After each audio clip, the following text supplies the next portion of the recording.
खबर ये आ रही है कि जो नेपाल आर्मी थी वो उनके 3 चेक पोस्ट पे 32 जवान उस समय ड्यूटी कर रहे थे। तीनों चेक पोस्ट बह गए हैं। 32 जवानों का खबर नहीं मिल रही है, वो नहीं मिल पा रहे हैं। जो हेलीपैड बना हुआ था वहाँ पे हेलीकॉप्टर जाता है मदद के लिए, लेकिन हेलीकॉप्टर ही बह गया है। तो हेलीपैड बह जाने की वजह से हेलीकॉप्टर नीचे नहीं उतर पाया, जिसकी वजह से लोगों की मदद नहीं हो पाई। अब जो वहाँ के जवान हैं वो पहाड़ों के सहारे लोगों की मदद करने की कोशिश कर रहे हैं। 105 भारतीय हमारे फंसे हुए हैं। उससे भी बड़ी न्यूज़ ये है कि हमारा बिहार भी इस बाढ़ के झपेट में आ सकता है। इंडियन गवर्नमेंट ने बिहार के 8 जिलों में अलर्ट जारी कर दिया गया है। और जो बिहार की सोगदानी नदी है कोसी, उसमें जो 57 फाटक लगे हुए हैं, 56 नहीं 57 फाटक हैं, उसके सारे फाटक खोल दिए गए हैं पानी के, ताकि पानी का दबाव ना बढ़े, लोगों को किसी तरह की कोई हानि ना हो। साथ में यूपी और नेपाल के जो बीच के बॉर्डर है, तो जो यूपी का क्षेत्र है नेपाल से लगा हुआ है, उसमें भी अलर्ट जारी हो चुका है।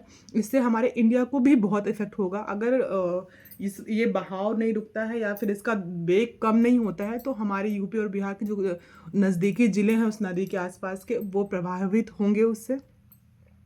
लगभग क्या कहते हैं 60 कर्मचारी जो नेपाल में काम कर रहे थे पावर प्रोजेक्ट में, वहाँ 13 ऐसे पावर प्रोजेक्ट चल रहे थे, उस पर 60 कर्मचारी सुरंग के अंदर काम कर रहे थे। उनका अता पता नहीं है। वो 32 उनके खुद के जवानों का पता नहीं है। 105 के आसपास हमारे जो कैलाश यात्रा में गए थे उनका अता पता नहीं। 37 एनआरआई थे जो अभी नहीं मिल रहे हैं, फिलहाल उनसे संपर्क नहीं हो पा रहा है। वहाँ की गवर्नमेंट ने एक नंबर जारी किया है जिस पे आप कांटेक्ट कर सकते हैं और पता कर सकते हैं कि आपके लोग वहाँ पे हैं, तो उनसे संपर्क हो पा रहा है कि नहीं हो पा रहा है।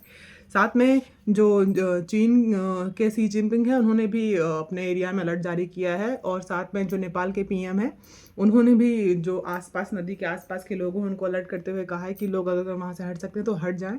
और भी कई तरह की सुविधाएं जो है देने की कोशिश हो रही है, लेकिन वर्तमान में लोगों तक पहुंचना ही बहुत मुश्किल हो। जैसा आपको और हमको पता है कि नेपाल पूरा का पूरा पहाड़ी एरिया है। वहाँ ऑलरेडी कभी ना कभी भूकंप, तो कभी कुछ तो कभी कुछ होता ही रहता है। ऐसे में अब उनको वहाँ से डिटेन करना, वहाँ से हटाना इतना मुश्किल काम है।